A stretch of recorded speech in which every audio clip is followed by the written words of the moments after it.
I got to farm with my dad every day. It's a way of life. It's a wonderful way of life. And it's at risk. It shouldn't be. The impact of Trump's tariffs is being felt in the heartland. Soybean farmers here are now suffering economically like they haven't in decades. Right now, we are harvesting soybeans in Marengo, Illinois. My family has been farming since 1846. I'm the fifth generation.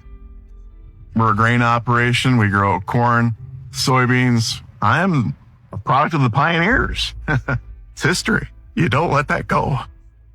One of the best memories that I had was just my dad teaching me how to drive a tractor. I got to farm with my dad every day. It was pretty cool. How many people can do that? It's a way of life. It's a wonderful way of life. And it's at risk. It shouldn't be. It's total bullshit. Human lives are at stake. It's stupid. The whole thing is stupid. I'm very proud of him. He's done a great job. He's kind. He's very caring. He cares about other people. I didn't really want him to be a farmer. When my husband got sick, he asked if he could take over the farm. He said, Mom, give me 3 years. Just give me 3 years. So that's what we did. And it's turned into 16 years. Harvest is usually the best time of the year. It's literally the fruits of your labor. This is the time where we as farmers get to celebrate all of our hard work and that we get paid for our year's worth of work. And unfortunately, this one has a real bitter taste to it because the money is being spent right now in Argentina and being given to billionaires. Farming is hard enough as it is, dealing with Mother Nature, but this year especially is very challenging because of the tariffs that have been put upon us. Our cost of production has increased and our markets have dropped dramatically. And this is really putting a major strain on all farmers right now.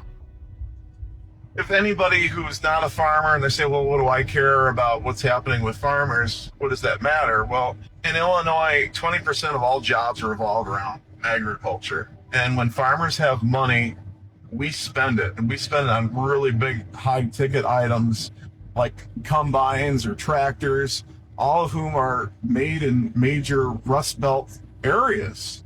And those are really high-paying, good jobs. And that trickles down to the waitresses who get better tips, to our schools because people have more income. The schools get better funded.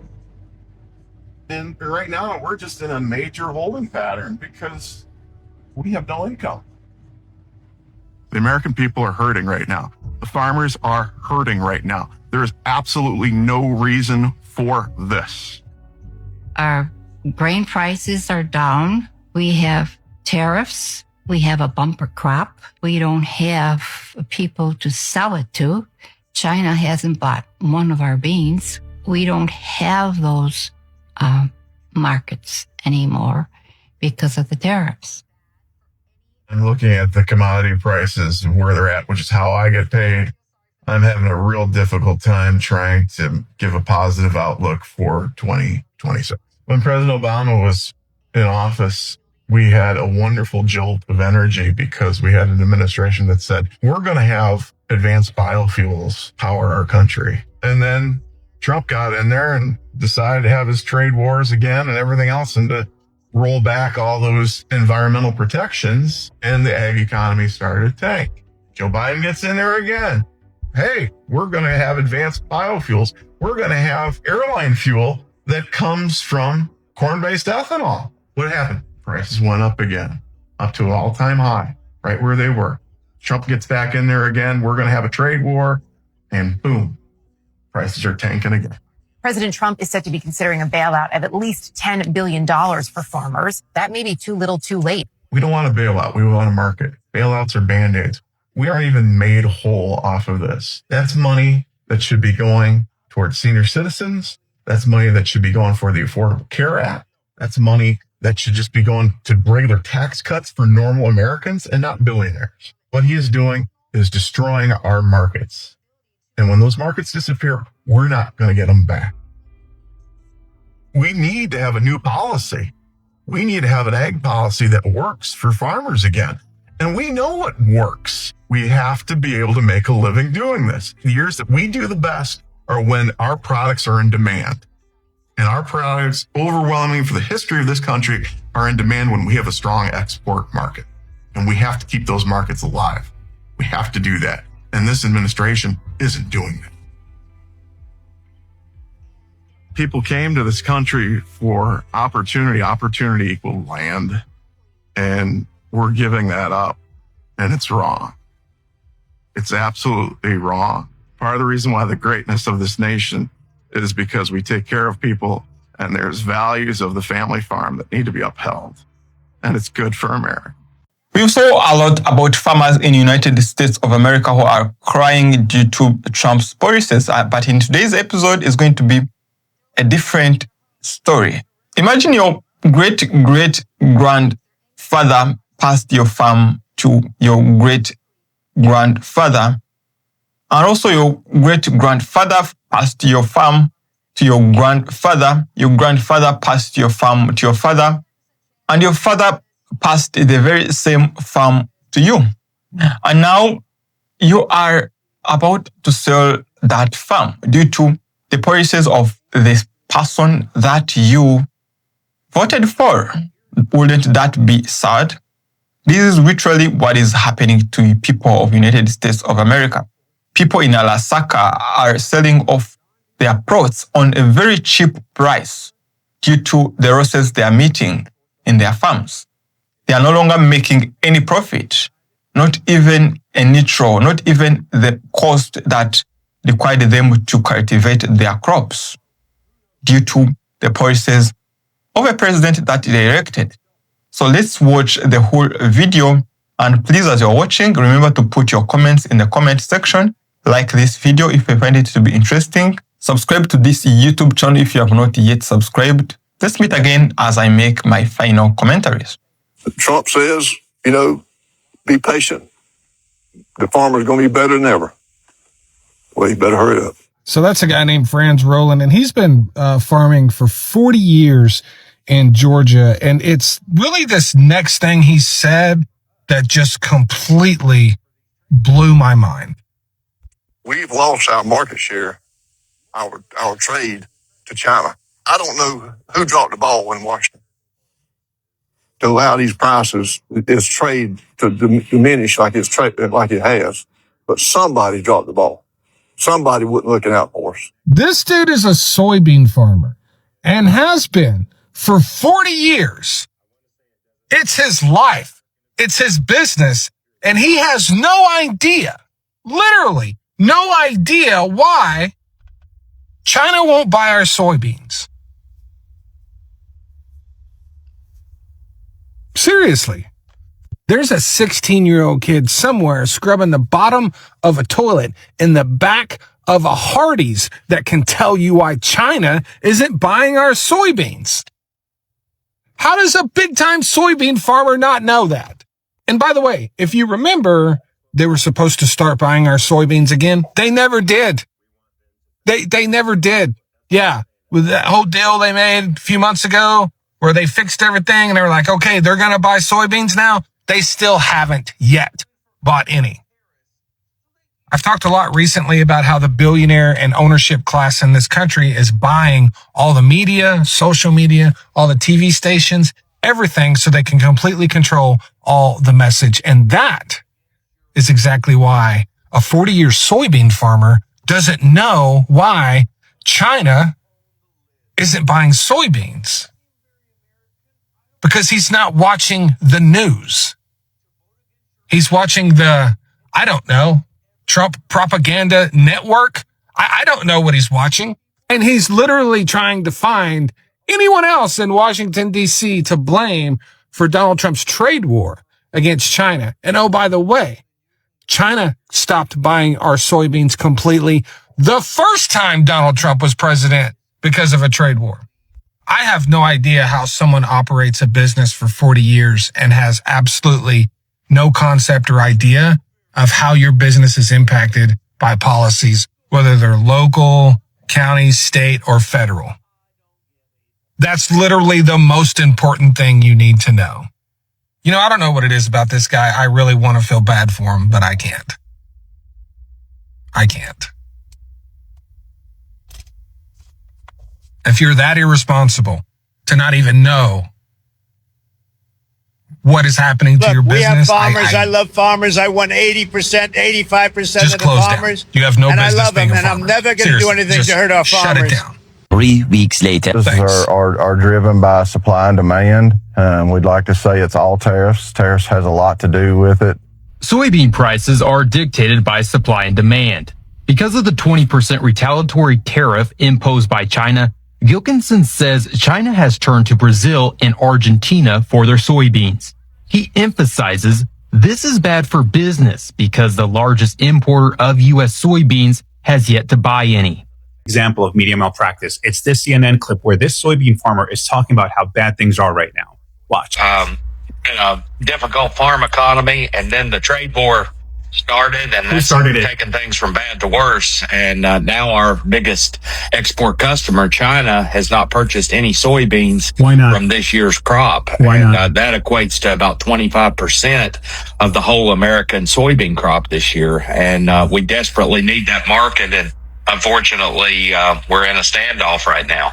And this is why it's frustrating. That farmer never once said who started the trade war that tanked his industry. Not once. And that's not even the worst part. Just look at this damn cryon. Trump considering $10 billion bailout for American farmers. Real damage directly tied to Trump's own decisions is happening, and the media sanitizes it. And they're giving him credit for slapping a bandage on a wound he inflicted. And reporters keep doing these interviews without asking the one question that actually matters. Who did you vote for? Because if that person voted for the guy who started the trade war, bailed out Argentina's farmers, and undercut their ability to turn a profit, don't you think it's relevant to ask if they vote for Trump again? I don't think the media is going to start asking the question anytime soon, but I think it's crucial because if you're complaining about getting burned after voting for fire, but don't directly blame it, chances are you'd vote the same way if given the chance. North Dakota is begging. Farmers in North Dakota are begging for help with soybeans. If you did not know, North Dakota sells 70% of soybeans to China, but wait, it gets worse. We are giving Argentina $20 billion. And then guess what? They effed us. They turned around and they canceled their export tax to China and they sold their soybeans.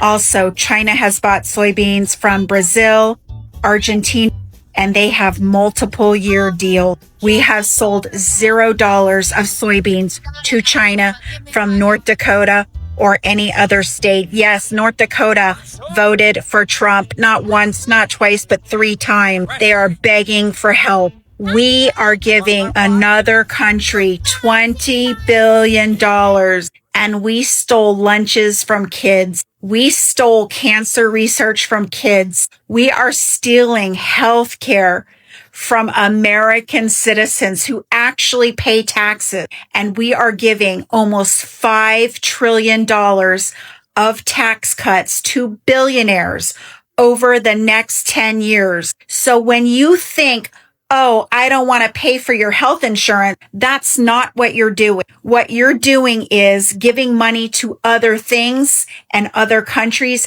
instead of the people living here. I pay taxes as well, and I get a right to choose where and how my taxes are used. It should be America first, people first, children first. Do you agree? Drop your comments below. America's soybean farmers are in a world of hurt. They're going to lose their farms and their livelihoods, and they did it to themselves. And now they are begging, pleading, oh, help us. We punished ourselves because we thought Donald Trump was only going to hurt the right people, not us. We thought Donald Trump was going to hurt women and black people and Latinos and immigrants and the homeless and LGBTQ. We never thought Donald Trump would hurt us. Even though Donald Trump told us on the campaign trail that he was going to raise tariffs, even though Project 2025 explicitly lays out the tariff plan and the plan to bankrupt soybean farmers all across America so that they can buy their land for cheap. Oh, yeah. And Vice President J.D. Vance owns part of an app to help buy up the bankrupt land. Come on. Get real. You were either willfully ignorant, dumb, or both, America's soybean farmers. What I don't hear is contrition. I don't hear The man who was on MSNBC this morning, Scott Brown from Arkansas, soybean farmer who's going to lose it all. I didn't hear him say, I made a mistake. I didn't hear him say, really, I knew, but I just thought it would turn out different because he didn't say, I'm going to do something different now. He didn't say, I'm going to vote against Trump. He didn't say he was even going to start voting in his own self-interest. He's just begging for a bailout because that's what we've been doing for 100 plus years in America is bailing out our farmers. They don't deserve it. They don't need it. They can live with their decision. They can also come to the right side and they can admit that they made a mistake and they can admit that racism is expensive and they can admit that they're not going to be racist and bigots anymore and that they're going to put not just their self-interest, but everybody's self-interest ahead of Donald Trump's and MAGA's and Heritage Foundation's. But can they do it? Will they do it? Because the rest of us are waiting for them. We are here open and willing for them to take the right step and to show their humanity. No fear, only love. So if there were a bailout, right, which the president is apparently considering, what would that mean? Well, the stopgap needs to come because they've kind of painted the farmer in a corner. I mean, I want trade, not aid. I need a market. I need a place to sell this stuff. I can work hard enough and make a product. If you give me some place to sell it, I'll take care of myself. But they've painted us in a corner with this China deal and China buying no soybeans. I mean, they've tore our market in half. I mean, if you take the 4 years prior to Trump's first tariff war, the average price of a bushel of soybeans is $12.54. The average price for the 4 years during Trump's first tariff war is $9.39. That's $163 an acre swing to the minus. The next 4 years after the tariff war, the average price is $13.59. That's a $218 upswing. Now we're back to $10.21. I think the board is today. My local elevator's $9.79. So I'm at $172 an acre loss. I mean, the farmer can't continue to produce a crop below the cost of production. And that's where we're at. And we don't have anywhere to sell it. We're in a tariff war with China. We're in a tariff war with everybody else. I mean, where do they want me to market this stuff? Florida farmers post 2 million job openings for They Took Our Jobs crowd. Crops rot anyway. So, in news that is absolutely shocking to no one with a functioning brainstem, Florida's $132 billion agriculture industry is currently in a state of full-blown panic. It turns out their entire workforce, the legal H-2A visa holders and migrant laborers, is vanishing because, and you'll love this, they're terrified of the administration's terrorize every brown person immigration policy. But here's the crazy part. I've been told for nearly a decade by a very loud group of people that these were the exact jobs that patriotic red-blooded Americans were just itching to do. Well, it's a mystery, because Florida's farmers have about 2 million help wanted signs up. And so far, the They Took Our Jobs crowd has apparently not shown up to pick strawberries in 95-degree heat. It's almost as if economic anxiety was just a cute folksy word for racism this whole time. This is the MAGA economic plan in action. Their policies are so successful that they're destroying a $132 billion industry, and now your tomatoes are going to rot in a field. Enjoy paying $15 for a pint of them this winter. They really showed us. Lots of Angus, and we're finally making money for the first time ever. And we just thought, okay, well, Trump is screwing over the soybean farmers, but they're always in debt up to their eyeballs. They deserved it. We did not. We're finally making money. But now everybody's saying that Trump announced he's going to start buying beef from Argentina to lower the prices of beef cattle. How's that going to help us? Our prices are through the roof. We still got to be making money. If there's more foreign supply in the U.S. market, then the costs are just going to go down, but our costs are still high to make the beef. I voted MAGA because America first, obviously. But how is subsidizing the Argentinian beef industry helping the United States? How's that helping the American farmer? And I just feel like I'm the only one who's going to come right out and say it. I was at the Ag Expo in Moultrie the other day. We were all just looking around, looking at each other like, what is this going to do? Sure, maybe they'll bail us out like they're bailing out the soybean farmers, but that's not a good living. I'm not a welfare queen. I'm not. I can't just live off government subsidies. I do the work. I just can't believe that Trump would do this. And actually, I don't. I don't believe it. I think it's all hype. But I guess try to buy American-made beef, I guess. Ready for the ultimate fuck around and find out? Here it comes. Watch this, and then we'll discuss. I need your help to save my farm and many other farms. I wanted to give you guys Okay. This Jethro is experiencing the ultimate Maga FAFO moment. I don't know if you've seen his videos, but he's posted a couple of videos where he's basically come on here and he said, I voted for Trump because, well, in a nutshell, because he loves Trump's hate agenda. He doesn't like the fact that immigrants are coming here and taking money from the government. Taking money from the government is evil. You should pull up your own bootstraps and work. So in the next sentence, he comes out and he says, I voted for Trump and Trump took away my government subsidy that helped my farm stay in business. So send me money. Trump took away the government subsidy that Biden put in place that kept me in business. Now that Trump took it away, I need your help. Send me money. So my question to you is, do we send this Jethro money? I mean, he is now getting the bill for his hate agenda. His hate agenda comes with a price. He didn't know it. Maybe he didn't realize it. Maybe he thought it would never bounce back on him. But now that it's affecting him personally, he's asking for us to give him money. Now, my answer to this, I don't know what your answer is going to be, whether you want to give him money or not. But my answer is, from me, you get fucko. Because if I were to give you money, Jethro, that would make me woke. And you hate woke. You hate the woke left because they show kindness, compassion, and consideration for other people. And that's just too woke for you. So I'm going to live by your standard. And I'm not going to be woke, which means I'm not going to give you one red fucking cent because that's what I feel you fucking deserve. What about the rest of you? What say you? Do you give them money? Hey, y'all. Listen, those of you asking me how much Nebraska is paying in terms of farm workers, Nebraska pays between $13 and $18 an hour starting out. So if you're coming here to work on the farms, and I get what you guys are saying, you want the Maga people to be in the front of the line to show up and work these farms.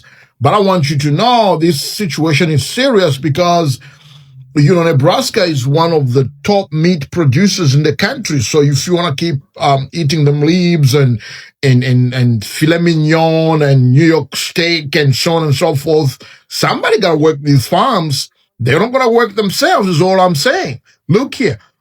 MAGA people, y'all show up. People saying y'all need to be in the front line and show up and work these Nebraska farms before this state goes bankrupt. That's what I'm saying. I'm sorry, but I can't make this up. Y'all see the headline, right? Trump announces plan to put farmers in charge of migrant farm workers. So, what do you call a policy where a man's right to stay in America depends entirely on whether or not he picks enough fruit or scrubs enough hotel toilets? You call that slavery, or better yet, sharecropping with the deportation clause. Let's talk about what Donald Trump is cooking up now. According to recent headlines, Trump, Maga 47, desperate to gain favor with both big ag and the hospitality industry, is floating a proposal that would halt deportations for undocumented farm, food service, and restaurant workers. But here's the catch. Their right to stay will be granted and governed by their employers. Yup, you heard me right. Now let that marinate. It won't be the government making the call. It'll be the farm owner, the hotel operator, or the restaurant chain. The same folks already known for wage theft, labor violations, and abusive working conditions are now being handed the power to say, you can stay, as long as you keep working. So, welcome to the Field Pass Freedom Program, a modern plantation contract dressed up in a Maga hat. I mean, let's call it what it is. A rebranding of slavery. The new Overseer Act. A pick and stay policy where undocumented workers trade their humanity for a paycheck and a temporary pass from ICE. This is not immigration reform. This is employer-sponsored servitude. What we're seeing is the rise of what I call plantation prime. You know, as in Amazon Prime, faster, cheaper, and undocumented. These aren't farms anymore. They're Freedom Farms Incorporated. They're sharecropper suites where you can check in, but only if you clock in.